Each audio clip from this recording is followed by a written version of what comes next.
അമ്മ കിടന്നു തോന്നുന്നു. ഉറങ്ങിയിട്ടില്ല. കേറി വരുന്ന സമയം പാതിരാത്രി.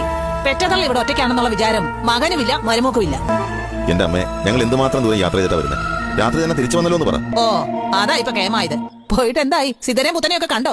കണ്ടു, വിവരങ്ങളൊക്കെ പറഞ്ഞു, മരുന്നും തന്നു. ഓ, ഇനി അങ്ങോട്ട് പ്രസവിച്ച് കൂട്ടുമായിരിക്കും. ഓ വിജയേട്ടാ, ആ ഗോവിന്ദക്കുട്ടിയുടെ മോളെ കാണാൻ എന്ത് രസല്ലേ.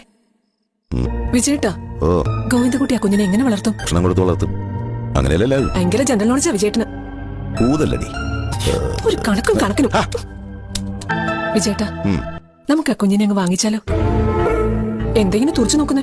തൂക്കി വാങ്ങാനാണോ അതോ ഒരു മടുത്തുമായിരിക്കും? ചുമ്മാ പോ, കളിയാക്കല്ലേ വിജയേട്ടാ. കാര്യം പറയുമ്പോഴാ. അല്ല, നിന്റെ വർത്താനം കേട്ട ആരായാലും പറഞ്ഞു പോയില്ലേ ഗോവിന്ദൻകുട്ടിയുടെ കുഞ്ഞിനെ വാങ്ങാന്ന്? അയാളോടെ വിൽക്കാൻ വെച്ചേക്കല്ലേ? ജോലിയും കൂലിയില്ലാതെ കള്ളും കുടിച്ച് നടക്കുന്ന ഗോവിന്ദക്കുട്ടി ആ കുഞ്ഞിനെ എങ്ങനെ വളർത്താനാ? അമ്മായില്ലേ? സരോജിനമ്മയുടെ കാര്യമൊന്നും വിജയേട്ടൻ അറിയില്ലല്ലോ. അവർക്ക് ഒരുപാട് അസുഖങ്ങളുണ്ട്. 6 മാസം കൂടെ തികച്ചിരിക്കുമെന്ന് അവർക്ക് പോലും ഇല്ല വിശ്വാസം. അവരും കൂടി ഇല്ലെങ്കിൽ പിന്നെ ആ കുഞ്ഞിനെ ആര് നോക്കും? അതാ ഞാൻ ചോദിച്ചത്. നമുക്കൊന്ന് ചോദിച്ചു നോക്കിയാലോ?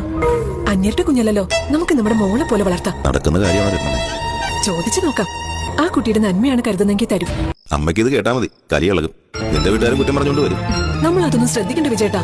ചോദിച്ചു നോക്കാം അല്ലേ? നമുക്ക് നാളെ തന്നെ ചെന്ന് ചോദിക്കാം. നാളെയോ? എനിക്കിനി അതിനൊരു ഉത്തരം കിട്ടാതെ സമാധാനമില്ല.